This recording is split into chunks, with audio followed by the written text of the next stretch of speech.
YSR Congress party నాయకులపై Telugu Desam party నాయకులు చేస్తున్న దుష్ప్రచారాలపై బ్రాహ్మణ committee Guntur urban general secretary Mannempalli Hanumantharao ఆగ్రహం వ్యక్తం చేశారు. గుంటూరు నగరంలోని 32వ డివిజన్ వైఎస్ఆర్ కాంగ్రెస్ పార్టీ కార్యాలయంలో ఏర్పాటు చేసిన మీడియా సమావేశంలో ఆయన మాట్లాడారు.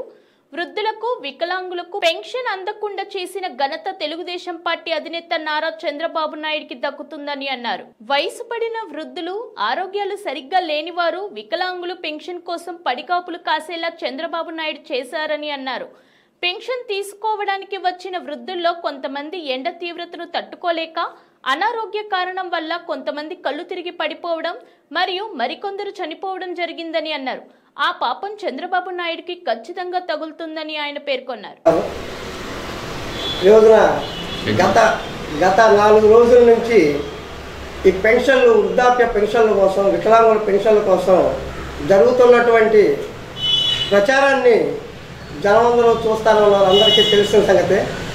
అయితే ఏదైతే మా గౌరవ ముఖ్యమంత్రి వర్యులు జననేత జగన్మోహన్ రెడ్డి గారు పాదయాత్రలో ఏదైతే చెప్పాడో, అవ్వా తాతలకి అందరికీ కూడా పెన్షన్ని ఖచ్చితంగా 1వ తారీఖున అందరికీ ఇంటికి పంపిస్తామని చెప్పి దాన్ని ఒక పార్టీకో, ఒక కులానికో, ఒక మతానికో ఆపాదిస్తున్నారని చెప్పి అనే ఉద్దేశంతో అని మాట్లాడాలనే ఉద్దేశంతో సచివాలయ వ్యవస్థను పెట్టి, దానికి సచివాలయ వ్యవస్థ వాలంటీర్ల ద్వారా ప్రతి ఇంటికి ఒక పార్టీ, కులం, మతము, ప్రాంతం చూడకుండా ప్రతి నెల 1వ తారీఖున కరెక్ట్గా ఇంటికి వెళ్ళి ఎవరైతే అర్హులైతే ఉన్నారో, వృద్ధులు కానివ్వండి, వికలాంగులు, ఇతర పెన్షన్లు కూడా ఇస్తా ఉన్నటువంటి కార్యక్రమాన్ని ఓర్చుకోలేనటువంటి ప్రతిపక్ష పార్టీ తెలుగుదేశం పార్టీ ఈ రోజున ఆ రోజు ఈసీ ఎన్నికల కమిషనర్ ఎవరైతే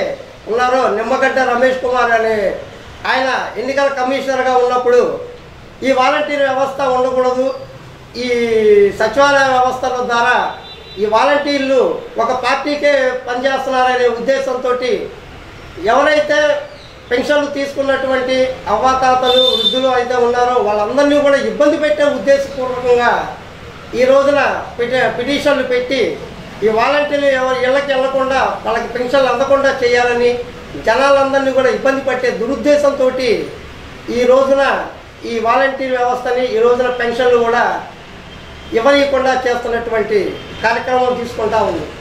అయితే గత 3 రోజుల నుంచి కూడా ఏదైతే మా నాయకుడు ఉన్నాడో జగన్మోహన్ రెడ్డి గారు ఆశించిన మేరకు 1వ తారీఖు ఇంటికెళ్ళి తలుపు కొట్టి ఇస్తున్నటువంటి పెన్షన్లను ఆపిచ్చి ఈ రోజున మీరు గత 3 రోజుల నుంచి కూడా చూస్తూ ఉన్నారు. ప్రతి ఒక్కళ్ళు కూడా ఎంతోమంది వృద్ధులు, వికలాంగులు కూడా సచివాలయాలకు వచ్చి ఎదురుచూపులు చూసి మీరు మా పెన్షన్లు ఇవ్వండి అని చెప్పి అడుగుతా ఉన్నటువంటి రోడ్లు ఎక్కాల్సినటువంటి దుస్థితి తయారైంది.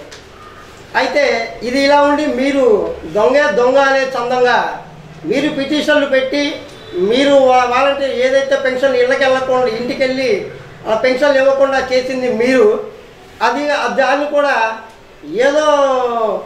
మేమేదో కావాలని చేస్తున్నామనో, దీన్ని ఒక రాజకీయంగా చేయాలనో మా వైఎస్ఆర్ కాంగ్రెస్ పార్టీ మీద బురదల్లే ప్రయత్నం చేస్తూ ఉన్నారు.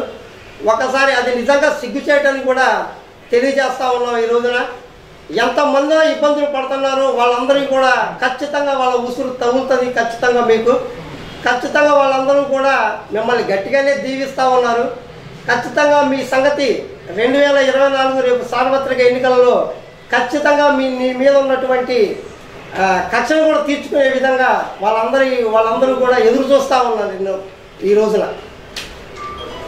అలాగే ఒకసారి మీరు కూడా ప్రతి ఇంట్లో కూడా మీరందరూ కూడా ఒకసారి ఆలోచన చేయమని చెప్పి కూడా ప్రతి ఒక్కరిని కూడా చేతులెత్తి నమస్కరించి ప్రార్థిస్తూ ఉన్నాను. ఇప్పటిదాకా జరిగినటువంటి నవరత్న పథకాలలో మీ ఇంటికి కరెక్ట్గా చేరితేనే, మీ ఇంట్లో లబ్ధి చేకూరితేనే నాకు ఓటేయండి అనేటటువంటి దమ్ముల నాయకుడు మా జగన్మోహన్ రెడ్డి గారు అయితే ఇటువంటి మీకు మొన్న ఒక అతను వచ్చాడు, ఎన్ఆర్ఐ నుంచి వచ్చానని చెప్తా అందరికీ చీరలు పంచి పెడతానని చెప్పి తీసుకొని వెళ్ళాడు. ఆ రోజు తొక్కిసలాటలో 6 7 చనిపోయినటువంటి పరిస్థితి. ఈ రోజున ఇంట్లో ఉండి అవ్వాతాతలకి మా మనవడు ఉన్నాడు, మా ఇంటికి పెన్షన్ వస్తుందని చెప్పి అందరూ హాయిగా నిద్రపోతున్న జనాల్ని ఈ రోజున రొడ్డు పాలు చేసినటువంటి దుర్మార్గపు చర్యలు చేస్తున్నటువంటి చంద్రబాబు నాయుడు గారు ఒకసారి మీరు ఆలోచన చేయమని కూడా కోరుతా ఉన్నాను. ఈ రోజున ఇంతమంది జనం మా ముఖ్యమంత్రి జగన్మోహన్ రెడ్డి గారికి ఆశీస్సులు ఇస్తూ ఉంటే మీరు మాత్రం దుర్మార్గపు చర్యగా దుష్ప్రచారాలు చేయటం ఎంతవరకు సమంజసం? ఒక్కసారి ఆలోచన చేయాలి. ప్రజలందరూ కూడా ఒకసారి ఆలోచన చేయమని చెప్పి కూడా ప్రతి ఒక్కరిని కోరుతా ఉన్నా. ప్రచారానికి జనం